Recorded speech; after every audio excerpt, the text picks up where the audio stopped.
As the old drummer joke goes, what do you mean dynamics? I'm playing as loud as I can. But if you want to play well as a musician, if you want to play lots of genres, then you need to master your dynamics. And that's what we're going to talk about in today's lesson, so let's dive in. When it comes to dynamics, let's split it up into two different categories. We're going to talk about groove dynamics today, as well as solo, fill, vocabulary dynamics. Let's do that one first.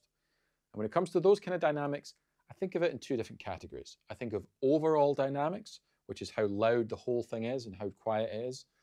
Under that category, we've got the overall volume of the song, the genre, rock is louder than jazz, that kind of thing. But we've also got crescendos, we've got decrescendos, diminuendos, if you want to talk about that. So just basically going up and down overall. And then we've got internal dynamics. Those are the individual notes coming up and down. And what that can do, and a mastery of that, can really elevate your licks. It can take something that would sound quite bombastic and quite in your face and make it really subtle, make it really musical, make it really interesting. Now, before we dive into any of that, we've got to be able to play dynamically. And when it comes to dynamics, I keep things super simple.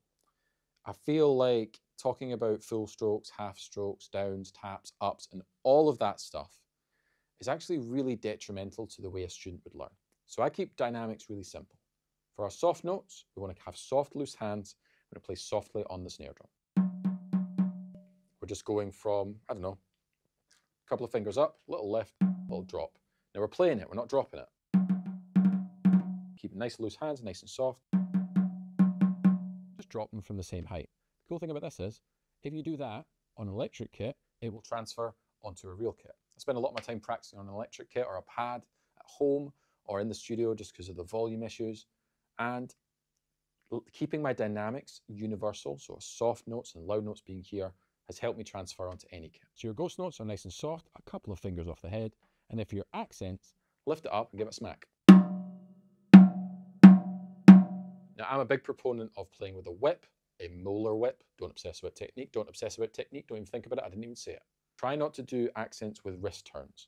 And the reason for that is that it's really reliant on height. You need to basically get out of the way all the time. So if you're playing a backbeat when you're using wrist turns, watch what my hand has to do just to be able to play it.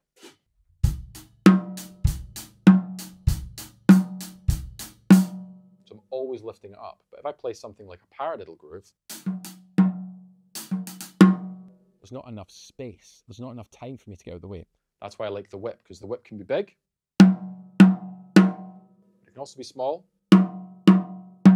It's the Bruce Lee 1-inch punch. It's the Uma Thurman in Kill Bill breaking out of the coffin thing.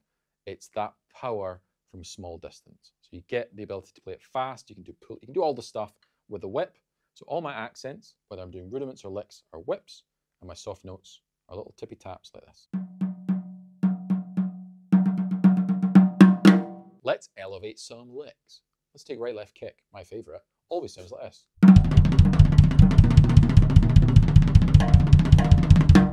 Add some dynamics. Here's a great exercise. Take right, left, kick in triplets and move the accent through it. So play the first two hands nice and quiet. Then accent the first note. Then the second one.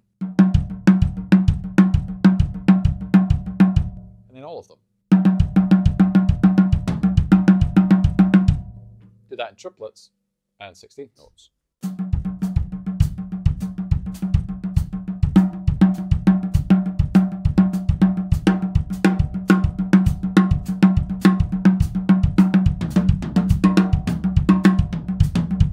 Move it around.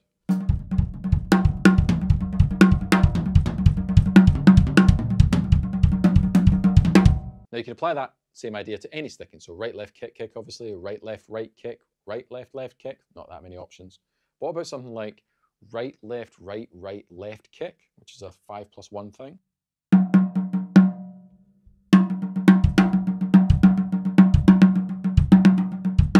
The singles are actually in unusual places. They're not really consecutive, which makes this lick really fun. But we've got those first two singles. They could be loud or quiet. Then we've got right, which is going to be a ghost. Then we've got another single, which could be loud or quiet. So we've got 3 singles, so 2 to the power 3, 8 different options. First one being the first position. And with any accent thing, I grid it first.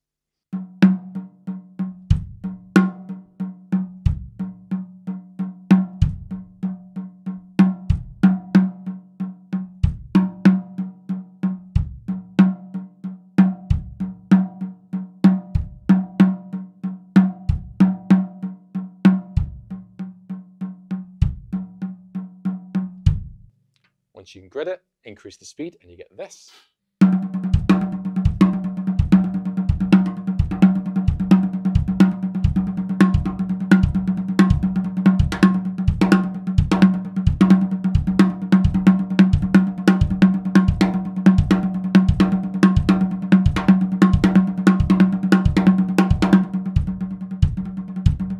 Then have fun by improvising.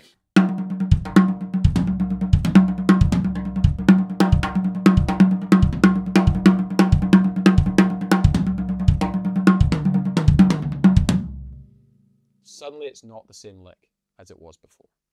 One more before we move on to some grooves. Hurt Us. Now, I saw Juan Carlito Mendoza, absolute boss of a drummer, incredible drummer, and he did this with a hurta, and a hurta is this. You could accent the first one, you could do all the thing. There's actually 4 singles, so you could do an entire full permutations-based grid, but what I saw him do was just pop the left hand and goes to the right. So this lick, which usually is played maybe with an accent on the first one, like this, or even the last 2. Now the left hands come up, the right hands go down, so I'll gradually do that.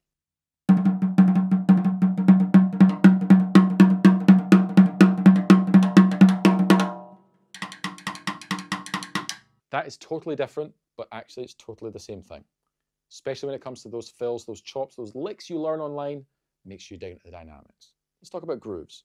When it comes to your groove, when it comes to playing things that are groovy, you've got to get your balance of sound right. So the ultimate exercise is this. Don't drop your sticks. And I'm back. So the ultimate exercise for practicing your groove dynamics is quite simple, but really, really tricky. We're going to take a basic groove. I would just play a simple rock groove, kick on the 1 and 3, snare 2 and 4, 8th note hi-hats. And then imagine each of your limbs is a fader that you're then going to turn up individually. But you can't let the kick drum, for example, getting louder, make everything else get louder. Or conversely, getting quieter, bring everything down. You have to try to keep them at a medium volume as the others increase.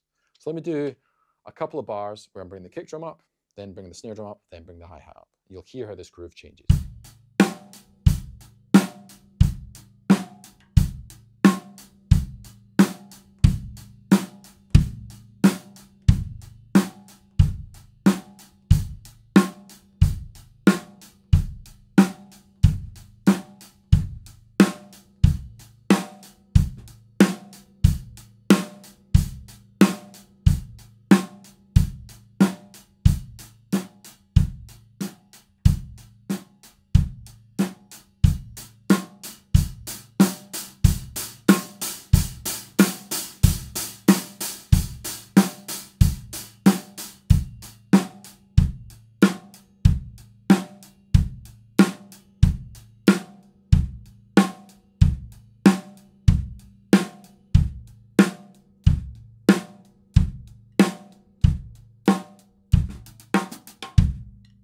So that's overall dynamics within a groove setting. But what about internal dynamics? Well, a great place to really dig into the dynamics is the hi-hat. And we can just do something really simple, like play a bar where it's all quiet, a bar where you accent the quarter note, a bar where you accent the offbeat 8th note, so the and then a bar where you accent all of it. Sounds like this.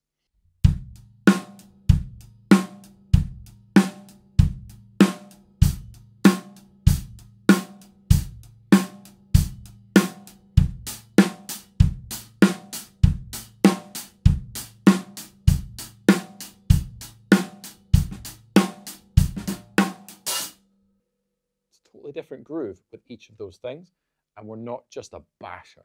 We're not just bashing the hell out of our beautiful hi-hats, we're actually making music with them. Within anything you practice, with anything you're working on, even if you're writing songs, explore the dynamics. So many cool things happen at the extremes of dynamics. Really blisteringly loud, super whisper quiet, and all the beauty in between. So that is the power of dynamics. But dynamics on their own are just one piece of the puzzle. So make sure you go check out other lessons that I've done. If you really want to go deep with your drumming, check out my online drum school, davemajormusic.com. I'll see you in there.